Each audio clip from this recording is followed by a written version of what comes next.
Барлықтарыңызға сәлем. Бұл қызғы екен арнасы. Бүгінгі видеоның тақырыбы улы қолғап кию. Бұл Амазонканы мекендейтін Сотерия мавия тайпаларының қазіргі уақытқа дейін сақталған дәстүрі.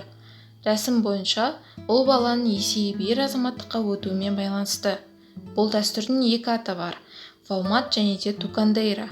Ол үшін үлкен жыртқыш поли құмырсқаларын арнайы қолғапқа орналастырып, оны 10 минут шамасындай киіп тұру керек. Нағыз ер азаматтың әрекет саны 20-ға дейін баруы мүмкін.